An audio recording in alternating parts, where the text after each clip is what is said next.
Tiens, on va revenir sur la dernière déclaration de Karim Zeribi. Il était chez Sud Radio. Il a affirmé que Didier Deschamps avait un problème avec les Algériens. Écoutez. Je pense que Deschamps, c'est Rotaillot. Je pense qu'il a un problème avec les Algériens. Je pense qu'il a un problème avec les Franco-Algériens. Magnès Akliouche et Ryan Cherki, si tu les sélectionnes pas, c'est que tu as un problème avec ces garçons-là. Il y a des points communs. C'est leur origine. Mais dis-le nous, Didier Rotaillot. Alors, là, franchement, c'est pas possible d'entendre ça. Et vous savez, Karim, en plus, je suis assez proche de lui, hein, vous le savez. Karim, qui fait référence, Karim Zeribi, fait référence aux non-sélections donc des joueurs de l'OL, Ryan Cherki, et de Monaco, Magnès Akliouche. Déjà, en faisant ça, il ne rend pas du tout service à ces deux joueurs. Ah bah ça, c'est sûr. Parce que maintenant, ça va être même un problème pour Didier Deschamps de dire est-ce que je les prends, est-ce que je les prends pas. Peut-être qu'il les avait en ligne de mire. Didier Deschamps, quand il y a un bon joueur, il est en ligne de mire. Je peux vous le dire. Et Didier Deschamps, alors je peux vous dire, si vous saviez ce qu'il en a à fiche de ça, mais vraiment, je le connais, et vous le savez, je connais très bien Didier, Valérie le sait, c'est vraiment un pote, et c'est quelqu'un, mais vraiment, il est à des années-lumière de ça. Ça me fait tellement de peine d'entendre ça, parce que ça me rappelle aussi ce qu'il dit parfois sur moi, quand j'entends la France Insoumise dire des bêtises pareilles. Si vous savez comme on est à 100 000 lieues de ça, et qu'on en a vraiment mais rien à carrer, Didier Deschamps, pour lui, il y a eu des bons joueurs ou des mauvais joueurs. Il y a ou des joueurs qui peuvent apporter quelque chose à l'équipe ou des joueurs qui ne peuvent pas apporter quelque chose à l'équipe. Il y a ou des joueurs qui peuvent apporter aussi quelque chose au vestiaire et d'autres joueurs qui ne peuvent pas apporter quelque chose au vestiaire. Didier Deschamps, les choses qui comptent pour lui, c'est bien entendu le niveau de jeu. C'est si le mec est sérieux, si le mec a envie de mouiller le maillot pour la France, et si le mec dans les vestiaires va être un bon camarade, et si il va pas foutre le bordel dans le vestiaire. C'est tout. Voilà. Et comme tout entraîneur, hein, d'ailleurs. Didier Deschamps, s'il a pas sélectionné Magnès Akliouche et Ryan Cherki, c'est que pour l'instant, il a considéré, même s'ils sont de très bons joueurs, hein, voilà, moi j'adore ces deux joueurs, et je pense qu'ils vont finir par être sélectionnés, mais il a juste considéré qu'il y avait meilleur qu'eux pour l'instant à ce poste en équipe de France. Il faut savoir que l'équipe de France, Karim Zeribi, je connais un petit peu le foot, l'équipe de France là, c'est quand même, ils ont quand même des joueurs exceptionnels. On a quand même un problème de riches. Donc dire que Didier Deschamps, déjà, j'aime pas quand il parle de, vous savez, vous connaissez ce que je pense de Bruno Retailleau, qui est quelqu'un que j'apprécie énormément, voilà, hors politique, hein, qui est quelqu'un que j'apprécie, voilà, et qui est quelqu'un en tout cas sur qui, voilà, que j'apprécie humainement. Et quand il dit déjà Didier Retailleau, il cible deux personnes, Bruno Retailleau et Didier Deschamps. Mais franchement, Karim Zeribi, il faut qu'il arrête de voir le mal où il n'y en a pas là-dessus, là, Karim. Là, pour moi, c'est juste une question de niveau de jeu, et peut-être que ils vont être sélectionnés pour les prochains matchs. Et Didier Deschamps, combien de fois on leur reprochait de ne pas sélectionner des joueurs? Il attend toujours le bon moment pour les sélectionner. Aujourd'hui, à leur poste, on va pas se mentir, il y a de très très bons joueurs en équipe de France. Et le niveau, il est incroyable. On a la chance d'avoir une équipe de France formidable. Donc, il faut arrêter de vouloir mettre encore des cibles sur tout le monde, des cibles encore sur Didier Deschamps, des cibles sur la Fédération française de football, d'ailleurs qui va porter plainte. Et bravo à Monsieur Diallo, que j'aime beaucoup aussi, qui est vraiment quelqu'un de très mesuré. Monsieur Diallo, qui ne dit jamais rien sur personne, qui est dans son coin, qui fait son travail, qui est quelqu'un que tout le monde l'apprécie. Voilà, je vous le dis. Qui a gagné un arbitrage au Conseil d'État sur la question du voile dans le sport. On l'aime beaucoup. C'est quelqu'un vraiment qui est très sympa. Et toujours mettre encore des cibles sur les gens, c'est insupportable. Et sur ces deux joueurs? Non, mais c'est ça. Même sur ces deux joueurs, c'est insupportable parce que pour eux, c'est pas bon. Non, parce que maintenant, quand ils seront sélectionnés, on se demandera pourquoi. Est-ce que c'est en raison de la polémique ou de leur compétence? Dans les deux cas, sélectionnés ou pas, ils y perdent. Mais bien sûr, franchement, c'est contre-productif pour tout le monde. Oui, voilà. Et ça voudrait dire à chaque fois qu'on ne sélectionne, je sais pas combien il y a de joueurs en tout, mais qui ne sont pas sélectionnés, peut-être 100, 200, 300. Il faudrait qu'à chaque fois on justifie les raisons pour lesquelles ils ne sont pas sélectionnés pour éviter la suspicion. Après, ce sont des très bons joueurs. Voilà, mais voilà, c'est pas. Si vous me disiez, il a sélectionné des chèvres en équipe de France, et il y a deux très bons joueurs qui sont d'origine algérienne et qui sont pas sélectionnés, je me dirais bon, il y a peut-être un moins. Mais là, vous voyez le niveau des mecs qu'il a sélectionnés. Il faut arrêter. C'est dangereux pour Didier Deschamps parce qu'il y avait déjà évidemment toute l'histoire avec Benzema derrière, donc c'est remettre une pièce dans la machine. Qu'il a beaucoup affecté aussi. Voilà. Et donc. On sait comme Didier Deschamps avait pu être attaqué en raison de la relation compliquée avec Karim Benzema. Donc là, vous remettez une pièce dans la machine et vous lui mettez une cible dans le dos. Mais moi, ce qui me surprend, c'est par quel processus de pensée Karim Zeribi peut être amené à aller jusqu'à cette affirmation. Qu'est-ce qui vrille pour pouvoir déclarer ça? C'est vrai. Moi aussi, je comprends pas. Alors, est-ce que c'est pour faire un buzz? Est-ce que c'est parce qu'il le pense vraiment? Est-ce que c'est parce que tout mettre à cran et tendre tout sujet tout le temps, être tout le temps sur cette tension. Bon, du coup, je voulais réagir par rapport à Zeribi et Deschamps. Oui. Donc, je pense, comme l'a dit l'excellent Lebray tout à l'heure, Merci. Ça vient de l'affaire Benzema. Ouais. Voilà, il a commencé à s'en prendre plein les pattes.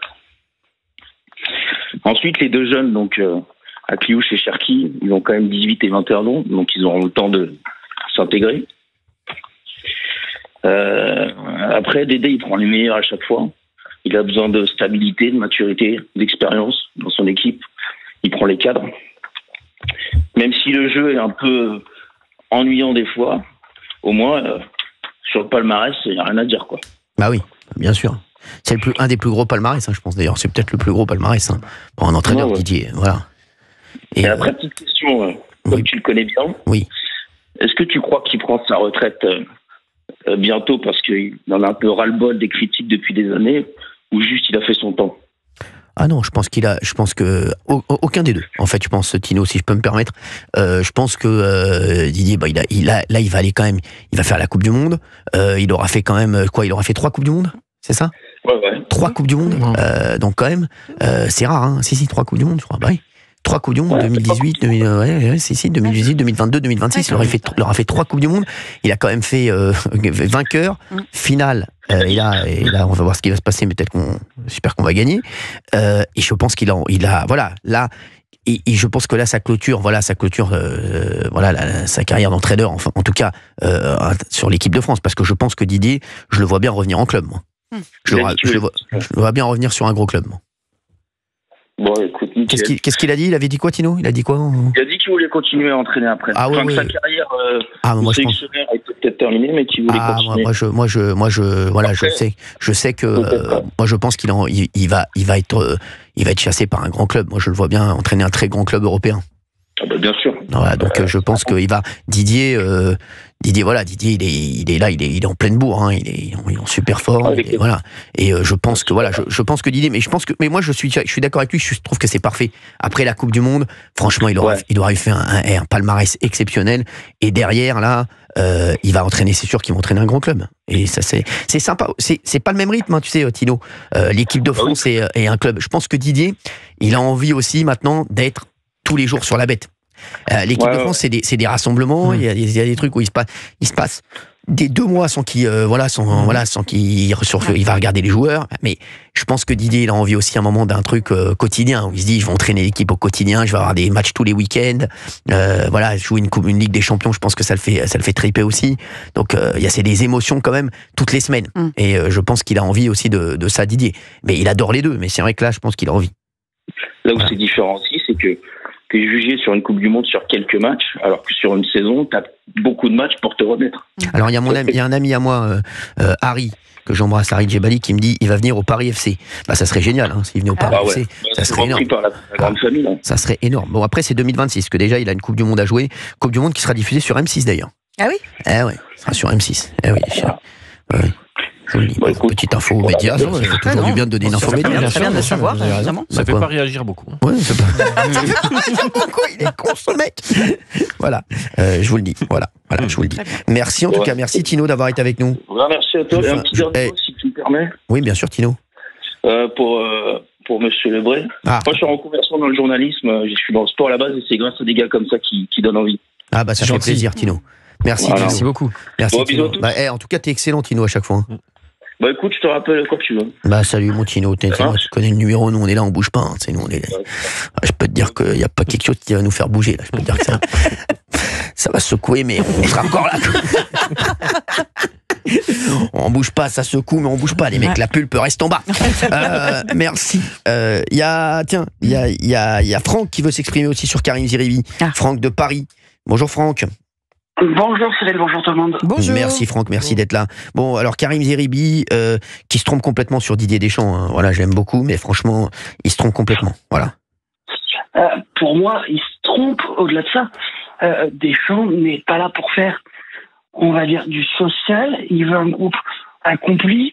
Il veut un groupe en place qui se connaît. Et il a toujours eu du mal à intégrer des jeunes. Là, la vraie question, c'est sur Akliouche, qui fait 2 saisons exceptionnelles, celle-ci et la précédente. D'autant plus qu'il prend Zaïre Emery dans son groupe, qui joue très peu. Qui a été blessé en janvier. Et ça, c'est un vrai questionnement. Pour Cherki, c'est la première saison où il enchaîne 3 mois. C'est le premier coach qui arrive à lui faire jouer réellement au ballon. Tous les autres, ils ont eu des problèmes avec lui. Tous les autres, il n'y a pas de stats. Enfin, sur Cherki, il n'y a pas de discussion. Il n'a pas encore sa place en bleu. Pour Akliouche, c'est discutable. Surtout qu'il y a Zaïre Emery en ce moment. Maintenant, je pense que Zeribi se trompe totalement. Non, mais je suis complètement d'accord. Je pense qu'il se trompe totalement, mais vraiment, connaissant Didier Deschamps, c'est pas du tout les habitudes de la maison. C'est pas du tout. Didier, il est pas du tout là-dedans. Didier, il veut les meilleurs joueurs, c'est tout. Même pas de débat. Les meilleurs joueurs, et ce qui compte aussi pour lui, c'est l'ambiance. Donc l'équipe, donc des mecs avec un groupe qui se connaît. Exactement. Et puis des mecs qui ont un bon comportement en dehors du terrain et sur le terrain. Bah, bien sûr. Et c'est pas le cas tout le temps avec Ryan Cherki. Alors là, il fait une très belle saison, Ryan Cherki fait une très belle saison. 3 mois. Sincèrement, ces stats, elles sont depuis mi-janvier. Mais, ça fait que 3 mois. Mais s'il confirme, c'est un joueur dont on aura besoin et c'est un joueur exceptionnel. Oui, on en discutera pour la section de la Coupe du Monde. Exactement, on est d'accord. On est d'accord, Franck. Merci, Franck. Merci, Cyril. Je vous fais de gros bisous. Merci, Franck, d'avoir été avec nous sur Europe 1. Au revoir, bonne journée.